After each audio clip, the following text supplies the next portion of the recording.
touch you, you know what you're gonna do? You're gonna start moving that head, being more comfortable.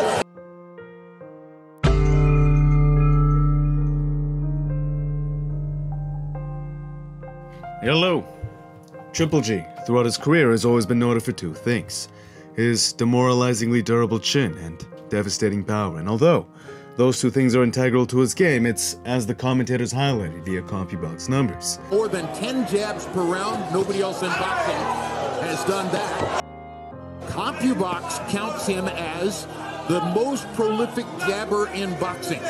He is perhaps the most prolific jabber in boxing. That said, his jab is perhaps his most valuable tool. Golovkin's powerful jab helps him establish pressure by physically forcing his opponents onto the back foot, thus against the ropes. That's where he wants them, trapped in pressure, where they now begin to play a high-stakes game of rock, paper, scissors.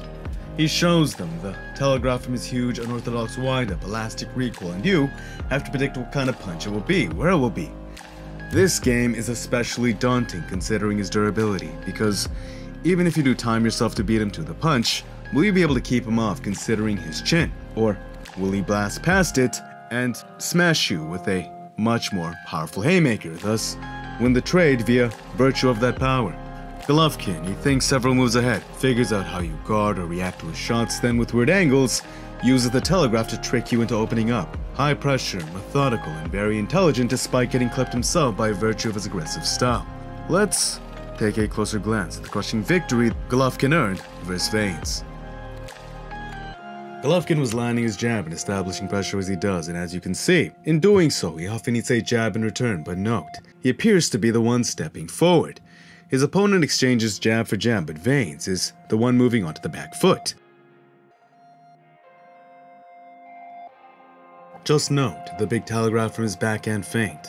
Golovkin did this to read how his opponent would react to it. His telegraph is an intentional part of his game when landing his big shots, which is counterintuitive to that tighter, low telegraph orthodox philosophy. Golovkin's powerful jab snaps Vanes' head back again.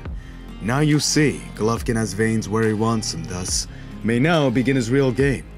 A big telegraph shot, rock, paper, scissors. Will it be high? Will it be low? Golovkin, knowing the hand position, angles his hook around guard.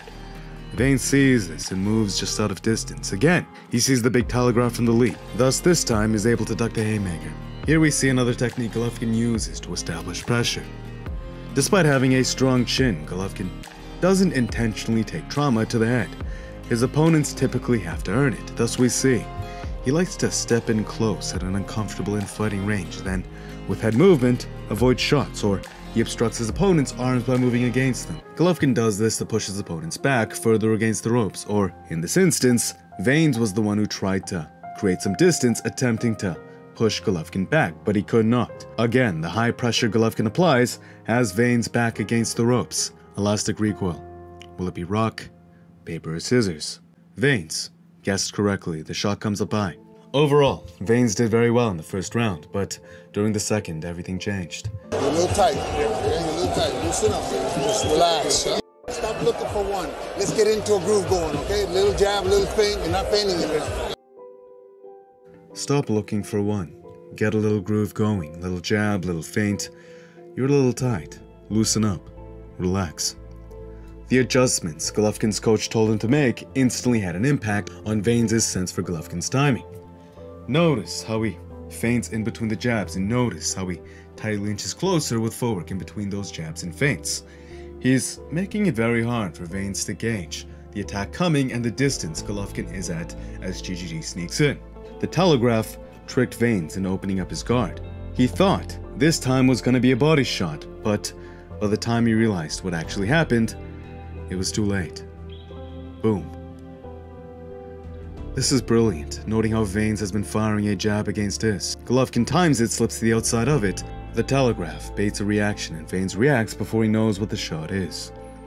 By the time he figures it out, it's too late. Bolo uppercut.